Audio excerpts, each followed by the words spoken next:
I put out this video. It's called Philosophy YouTube is Broken. It's something I've been working on for a while. So I was excited to put this video out. And, you know, I was a little bit surprised by some of the response. I mean, the first thing that I'll say about this video is no one watched it for the first day. No one watched it. So I was like, oh, that seems scary and bad that no one's watching the video. Because it's longer, as I know, it's 55 minutes and 45 seconds. It costs more to make this video than it has cost to make other videos. So I was hoping that it did well to justify that. I've never made anything this long before, so I had no idea if people would want to like hang out with me this long or be interested in the discussion. And for the first 36 hours, I was like, holy crap, people hate this. But then people started watching it. An annoying thing, and let me see if I can show you guys this in a way that maybe is easier to see. So, you know, this is the, oh God, stop moving. So this is the thumbnail that I ended up using for this video. Now, some people have said that the thumbnail was bad and clickbait. You know, I guess the original thumb was me and the text, the philosophy slot machine. Then there was a thumb we tried that was like a Mr. Beast style thing of me as an academic and me as a stressed out YouTuber. After no one watched the video, I said, fuck it, let's do the thing where we put people in the thumb that people will recognize. And, you know, some of the people in this thumbnail, Jared Henderson, friend of the program, is featured in the video. I really think I think Jared very much cooks in this video. I have CJ the X there as well. CJ cooked a lot in that video. I talk about ContraPoints and Philosophy Tube, not like hyper negatively, not hyper positively, kind of talk about their existence. And then Alex O'Connor's in the thumb. That's like the most clickbaity because I reference him, but I don't get super in depth into his work. But, you know, the honest sort of reasoning for that was, okay, if I'm talking about the philosophy YouTube space, maybe what I want to do then is just show philosophy YouTubers. So people will at least have some sort of context for that. Now, another thing that's important to note about this video, and this is maybe the most important thing, is as you can see here, I showed Dome. It's the first time that I have shown Dome in a video. And this might sound silly, but it actually was a little bit, I don't want to say like a vulnerable thing, but you know, it's weird to be bald and you grow up and you're supposed to have hair and then you go bald and you're like the bald guy in the gang or whatever. And when I first started hosting at Wisecrack, I, you know, was insecure. I was kind of going bald then, but still had some hair. And I just always been like a hat guy. So, you know, it's the first time I decided to do that. So thank you for those who were positive and affirmative. Some people said some very nice stuff about it. But I will say, I do think in a meta way, the thumb ends up exhibiting part of the video. Because one thing I talk about in this video is that there are systemic reasons and structural reasons why it is hard to make genuine philosophy content on this platform. One of those reasons is you kind of have to play into the logic of YouTube, and the logic of YouTube likes drama and slop and all this sort of stuff. So, you know, in having to use a thumb that says like making us dumber and show people and use the color red and have you be like, oh, is he going to own him? Is this a drama video?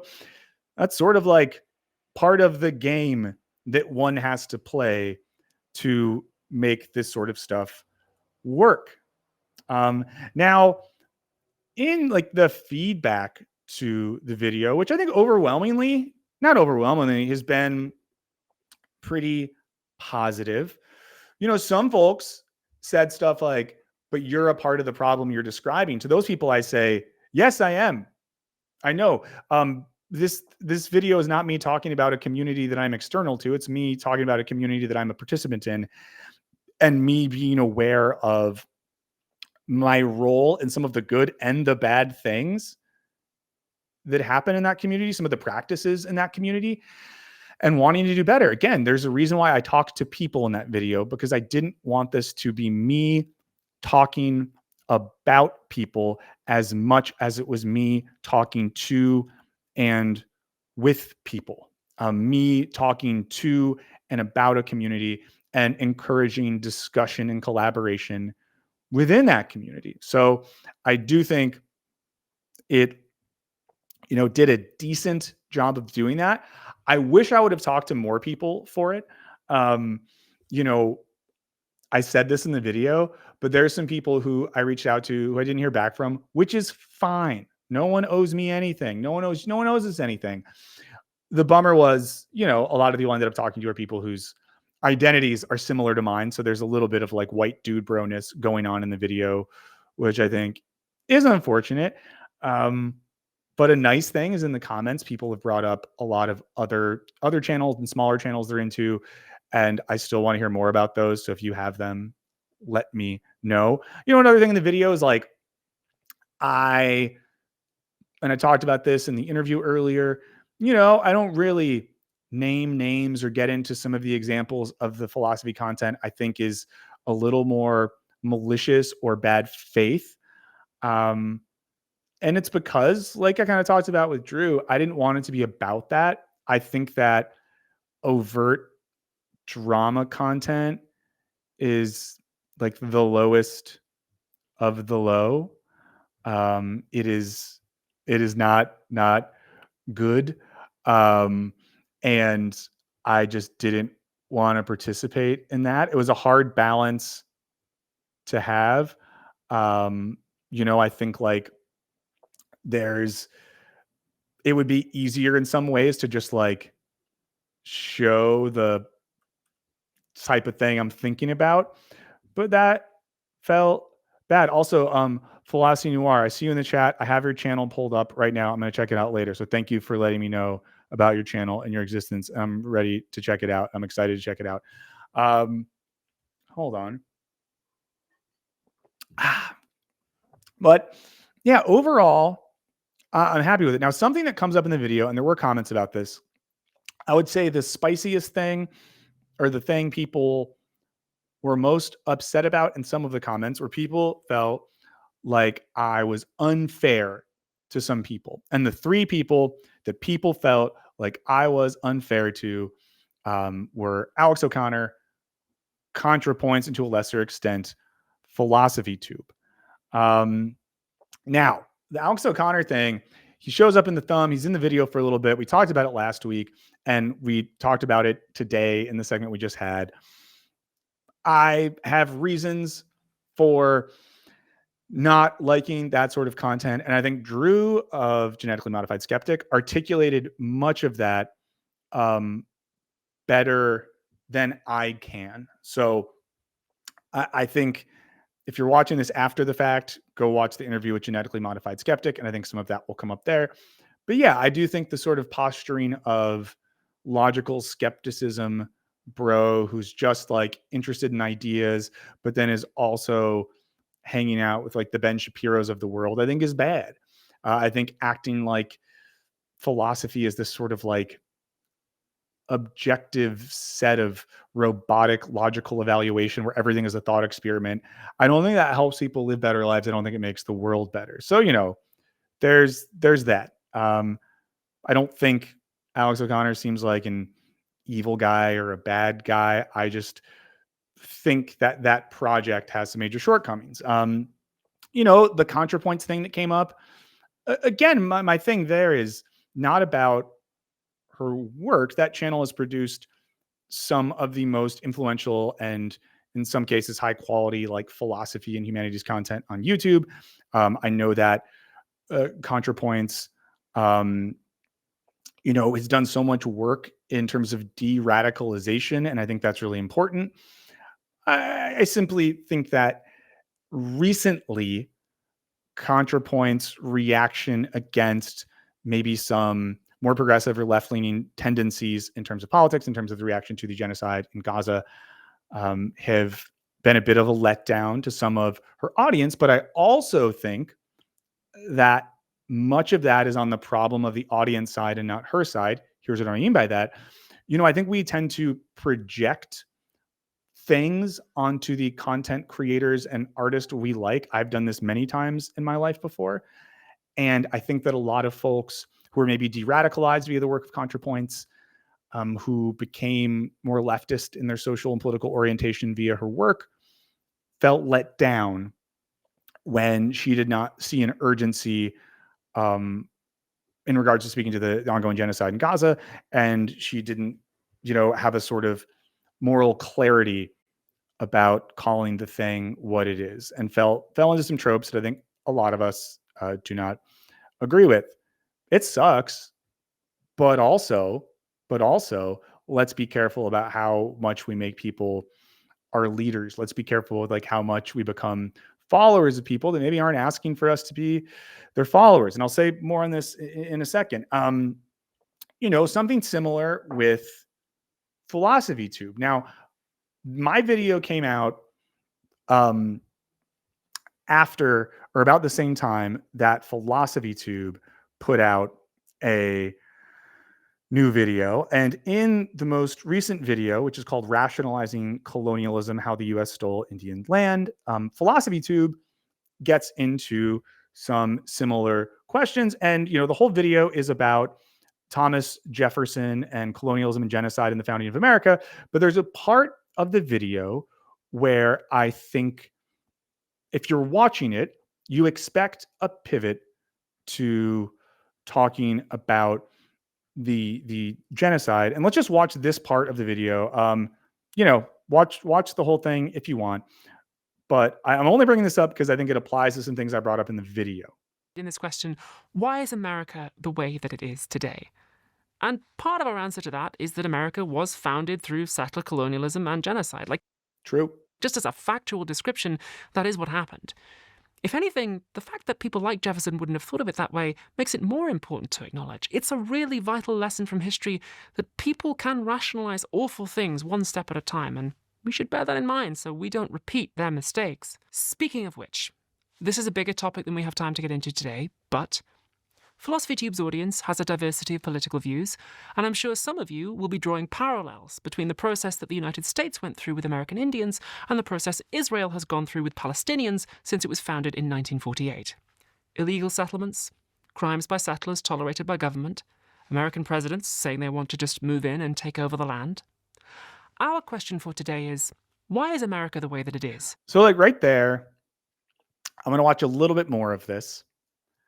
I could see how if you are someone who's a big fan of this channel and looks up to Abigail as an intellectual and cultural resource, that maybe you're kind of like, oh man, like 43 minutes into the video on colonialism and genocide, and we're kind of just like hand waving it, like we're acknowledging it, but And today, in America, many people are protesting the actions of the Israeli government. You may have heard people describe Israel as a settler colonial state or as genocidal. The finger quotations are doing a little bit of work there. And these historical parallels are partly why they say that. I am aware that Israeli scholars have their responses. Why do we need to say that? This is what I'm just kind of confused about. Like, why do we need to say that? Like in recent days, and I had the article pulled up, and I can maybe find this so you all don't think of me as a horrible liar. But let me find this. Yeah, the International Association of Genocide Scholars passed a resolution stating Israel's actions in Gaza meet the legal definition of genocide under the 1948 UN Genocide Convention. All I'd say is like there's not a lot of ambiguity here, and I don't see why we need to do that. That the US and Israel are not the only countries to instantiate this pattern, or something very close to it, and that a proper treatment of this subject would need to be done at length with due concern for the global rise in anti-Semitic hate crime. I mean, this is tough, right? Because she basically says, there's captions there. I'll tell you what she said. She said that to do this, you'd have to have due concern for the global rise in anti-Semitic hate crime. I think some people felt a little bummed that in a video about genocide and colonization, what comes up is the importance of listening to Israeli scholars that deny that a genocide is happening, and that we can't talk about this unless we also talk about like anti-Semitism. It reminds me a lot of the feeling you get, or that I had, when watching Adam Friedland's interview with Richie Torres last week. I don't know if all of you have seen it. I think you should. If you haven't, I'll show you what his channel looks like, and then you could go to there if you want. I won't try to play audio from it because now nothing works. Yeah, it says also share tab audio. Let's just see if it works if I click this one. Can we hear that? I'm sorry, dude. You're bummed. Your consultant told you not to do it? I'm just curious if we heard that. But in Adam Freeland's video, that gets into kind of similar topics, Richie Torres kind of does this thing that's not very good, that sort of invalidates Adam's concerns, both as a person and as a Jewish person, about the ongoing genocide. Okay, so that audio works. Good to know. And the reason I bring this up is because I think another example that we have, of course, of someone who has done this, and I think done it well recently, is the Lindsay Ellis video. Now, I don't want to inadvertently seem like I'm pitting like YouTube people against each other. No one's trying to do that. I'm sure many of the people who I'm thinking about and talking about right now um, are friendly and friends with each other. I know some of these people all work for like do Nebula and stuff like that. But Lindsay Ellis made this video on, it's called The Unforgivable Sin of Miss Rachel. It's on empathy, but it really dives in to questions around why we're so weird about the ongoing genocide. It gets into questions about like why people are losing their minds about this stuff. And something Lindsay Ellis does, and I've not watched like every Lindsay Ellis video. So if I am off about any of this, then I apologize in advance. Please, Lord, forgive me. But I don't think of her as someone whose whole brand is, most hardcore lefty person in the world. But she basically came off the bench after slowly, after moving away from YouTube, mostly doing Nebula stuff now, makes a video that speaks clearly about both the genocide that's actually happening and the history of genocide more generally in a contemporary context, using the Rwandan genocide as one example. She talks about the history of anti-Semitism in a way that actually gets into the thing, actually gets at why accusations of anti-Semitism against people like Miss Rachel and against people that are calling out the genocidal actions of the Israeli government, why that's problematic. And, I think that as well, she used her platform then to raise, last time I checked, over $500,000 for the Palestine Children's Relief Fund. So I do think that when people look at philosophy tube and ContraPoints to creators who, even if not overtly by their own admission, have been associated with sort of a progressive philosophical leaning way of thinking, I think one might think reasonably, if Lindsay Ellis can do it, if she can call the thing the thing, if Miss Rachel can call the thing the thing, and I see someone here saying Lindsay is not in the UK Actors Guild, who are very anti-pro-Palestinian, that's fine. But at the end of the day, like, anyone who calls out that genocide could have some blowback. But I mean, if we're going to talk about like UK actors, I mean, this is a person who's not from the UK, but they're probably in that union. Like, but Denise Gow, who is in Andor, plays the real crazy lady in Andor. She's been incredibly vocal about standing up for Palestinians and being, anti-genocide. I bet she's in the UK Actors Guild. and she's vocally anti-Zionist and vocally anti-genocide. I mean, what's his face from Game of Thrones, who's probably in the UK Actors Guild? You know, the old guy with the beard. He's been on the flotillas, you know, over there. So I just think like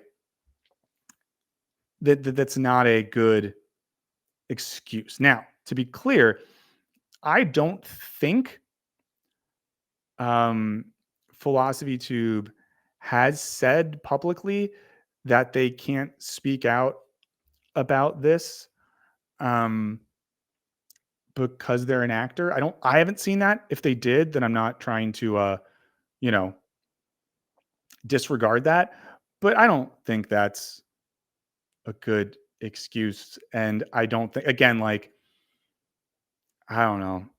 At the end of the day, too, it's also like, I just don't think that's a good reason. I think as an ongoing genocide is happening, if you have a platform, I just don't think it's a good enough reason. But all that to say is, you know, that would be what I would say about some of the criticisms that were leveled against those people I talked about in the video. And I would say all this against the backdrop of like, Philosophy Tube has made a lot of videos that I think are good and that I like. ContraPoints has made a lot of good videos that are good. That are like, okay, so thank you for sharing this. Roxy Mused I said that on the stream before. Matt Kelly, I did watch the whole video. I just showed a little bit of it and then I stopped watching it because the audio wouldn't work and I felt bad. But you know, I just hope that we can, or that it comes across. And if it didn't come across in the video, I apologize. I'm not at all trying to undermine the value of the work that people like Alex O'Connor and Philosophy Tube and ContraPoints have produced over the years. I just think to varying effects, they can exemplify some of the structural problems with producing content on YouTube or making sort of philosophical content more generally. And that is not any individual's fault. You know, it's not an individual's fault that the platform is the way it is. It's not anyone's fault that things operate in that way. But, you know, I just think, I hope that like, that's not the main takeaway from that video. I think the main takeaway of that video for me is that I like philosophical and critical content on YouTube. I tried to make those things on this platform. And it's hard to square the circle of a desire to do public philosophy with a platform that has very different goals. I also think it's important to explore the contradiction of, you know, parasociality versus community. I want people to like me and like this channel, but I want it to be in a way that can hopefully foster and create some type of community and conversation, not, you know, an overwhelming parasociality. And thank God, like, I'm glad that I'm not someone people are just like, that's my guy. Everything he says is true. I'm glad about that. But that's a thing I reckon with in the video. And I think most importantly, like the video lands in a space of me saying or trying to argue that I think right now, historically more than ever, it is important to make philosophy stuff and to use philosophy and critical theory to think about the world. I think that's incredibly important. And I think we can do a better job. And I think those of us consuming this content can do a better job of that, like self included. I think those of us making it can do a better job of making it. And I think there can be more conversation and community amongst folks. Like, you know, a thing I kind of want to do, I shouldn't say this out loud, but I will, is I'm trying to maybe see if I can get together like a group of people that I like a lot as creators, and maybe we could like start helping each other out more, have a little low key organization or something like that, try to share work with each other's audiences, try to build out a little community, you know? I want to make that, I want to make that a thing. I want things to be positive. You know, I'm really excited. I talked about this before, and we'll officially do the announcement soon. But if you are in, and this relates to Northern California, or I guess the Bay Area, I'm doing a live event next month with Dr. Fatima and CJ the X, maybe one other YouTube person. And I'm really excited about doing that. I'm excited about doing some stuff in person. I've been excited about doing the reading group stuff. I get excited about doing these streams. I get excited about doing things that go beyond me just talking at a screen. And this is also a reason why, like, in terms of how I'm doing stuff for the channel right now, like I'm probably spending money that I don't have to have people work with me on stuff. Like I have, Dave Measing, a good philosopher and gambler and friend. I'm paying him a rate to, like, every week get on some calls and talk about philosophy stuff so that what I'm doing isn't in an echo chamber. And, Michael Luxembourg, great and brilliant guy, is helping me out with like creative elements of this channel. I think at every level, I just want to be transparent about that desire to exemplify sort of community. And all I'd sort of say is, I hope that is the takeaway from that video is not Michael talks shit about other YouTubers. I hope the takeaway from that video isn't Michael thinks he's better than other YouTubers because he went to grad school longer or some crap like that. That is not the point at all. The main point of the thing is, again, to say, I think this is important work. I think there's some amazing people doing it. I mean, the people I talked to in that video, like, they all make awesome stuff. They all make things that I'm excited about. The people that I reached out to talk to me that weren't able to make awesome stuff. There's so many people doing cool stuff. So let's encourage that. Let's build more community around that. And let's find ways to use it for some sort of positive change in the world, so we're not in some masturbatory echo chamber where we all sit around and consume content that confirms our biases and we feel good about ourselves because of it. That's what I'm trying to say here.